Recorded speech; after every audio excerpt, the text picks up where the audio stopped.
Hello and welcome, my name is Varyn and today we're going to be discussing the arms of warrior. First we're going to take a look at the talent spec. As you can see I have a blank spec now and I'm going to take you through every talent point by point. In the first tier of the arms 3 we're going to take 3 points in War Academy, pretty simple, it's just a DPS increase. Field dressing makes you easier to heal, also a pretty simple choice. Deep wounds, DPS. Tactical mastery, for example, when you want to pop your your recklessness, you're going to switch into Berserker stance, and this way you're not losing that much rage. Now we have Impale, also DPS increase. Sweeping strikes, pretty obvious for AoE situations, and Taste of Blood is what makes up a big deal if your rotation improves slam. Also big part of your rotation, along with Deadly Calm, a good cooldown. Blood Frenzy, DPS increase, pretty simple.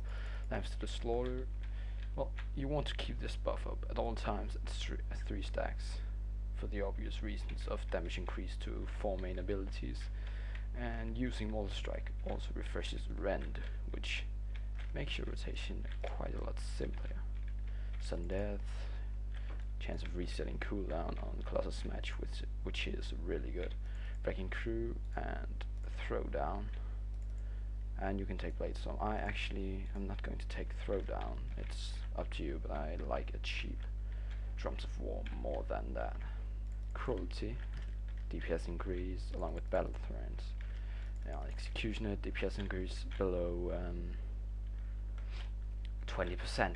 It's quite obvious. You can take 3 points in Insight now, or you can take a single point in Root Interruptions and 2 points in Insight, as I like to do. Of course, the ideal way to do this is to have this spec. It looks like this. I'm going to learn. And for fights that does not include interruptible spells, sorry, and then a spec with Root Interruptions, like this. That does, when it does include spells that you can interrupt. Secondly, we're going to take a look at the glyphs. Now, I actually, by mistake, respect my protection 3, so these are not right. But in here you have, that is embarrassing, and that as well. It's my old Fury 3, I should probably get rid of those, but you have 3 choices, oh well, you have 4 choices, but Glyph of Mortal Strike, Glyph of Slam, and Glyph of Overpower are the 3 you want to use. The Blade Storm damage is just not enough to make up for using that particular glyph. Next up we're going to look at some gems and enchanting. Now here I have my, that is not actually my DPS helm, even though I could use it. I could just regem it and stuff, but I haven't done so for now. As a dual crafter you will of course want to use your 3 dual crafting gems, and if you're going to want to gem pure strength in everything, but when the socket bonus is strength, and when the socket bonus is a good amount of strength. Actually here I should have probably just gone for pure strength, since that is better than the hit rating. As you can see, I have not actually optimized my gear and should probably do that, but this is just an alt for now. And enchanting, there are not that many things to choose from. Hands, you just want 50 strength. You do of course want your extra socket thing. The Ebon Steel Belt Buckle is the name on your belt, and you want to fill that out with a strength gem. As I've done here, I've used a dual crafting one, but a 40 strength is just as good. Here you just want your attack power and crit rating. There's 2 levels in this, and it's up to you to decide which one to use. Of course the epic one is the best, but it is not cheap, to say the least. On the boots you just want mastery and movement speed. There is no real hassle to this. It is not too cheap as well, but the movement speed is just really good for a warrior, as we have no movement speed increasing talent, and you want this in rating. Rings, you can of course enchant these if you are an enchanter. Weapon, obviously landslide. Braces, 50 crit, or actually 65 crit. I am lazy. 20 all stats on your chest plate. Your cloak wants crit as well. I do not actually remember if this is the best enchant for my cloak, but I do believe so. It's crit you want at least. And the two obvious enchants and head and shoulder reputation ones. Now, for reforging, let's actually fly to the reforger. It's just over here. And for reforging, you'll generally want to look at the stat priority of strength is the best. Now you cannot reforge for strength, so that is not really important for reforging. But after that, you want crit, you want mastery, then you want haste, which is very simple. You will of course want to be hit and expertise capped, and I'd actually value strength over the expertise cap, since overpower can trigger from dodged attacks, and that way strength is actually more important than hit rating. But let's take any piece of gear. Let's take my shoulder pieces here. As you can see, they contain crit and mastery. Now, crit and mastery are actually the two best stats, but I've chosen to reforge into expertise to reach my cap, and I've actually used an optimizer for this, which is also really lazy. I am 100% aware of that, but it's the way I've chosen to do so because I didn't want to do all the maths, and as you can see, I'm just above the hit cap and just at the expertise cap.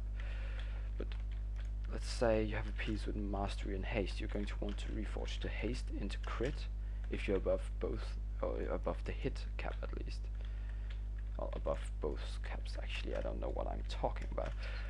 Well, if you're above expertise and hit caps, you want to reforge the haste into crit, and if you're not below either of those, you want to reforge into hit if you're below the hit cap, and expertise if you're below the expertise cap. And that's pretty much it for reforging. And stat priorities: crit, mastery, haste when you are above your caps, and reaching those caps is the most important thing for an arms warrior. Now back to the dummies, and I'm just going to respec once we get there. I'm going to show you a rotation, and after that I will pause the recording and I will do some DPS on the Raiders dummy and show you the results. So for respecking into arms, I have the gear on. There we go. Okay, so for your rotation you want to charge in, apply rent, put your Colossus match on, do Mortal Strike or parry it, then an overpower, a slam to fill, a Mortal Strike, and an overpower. Just slam to fill. I'm going to wait this out because slam is rather expensive on the mana, on the rage, sorry. Used to playing a Shadow Priest actually. And until you have 3 stacks of lambs to the slaughter, you're going to want to use Mortal Strike before overpower in every instance, as I am doing now. And after that, it's just really which comes on cooldown, off cooldown first. I'm going to pop my cooldowns here, along with my trinket. I'm going to blast away with this, and you can see there will be some nice crits. Just spam your heroic strike at all times doing this, as well as using your usual rotation. And here we go, I am out of it. I'm going to pop my Colossus Smash, and as you can see now, there's no real rotation to this. It's more of a just use whatever is available. I'm going to use a slam here. I have some black issues actually, but I think you get the idea. So I'm going to pause recording and do a quick test of my DPS, and I'm going to get back to you. So here I am back again. As you can see, I did about 17.3k, 4k. It was quite a bit higher when I stopped, just about 17.7k.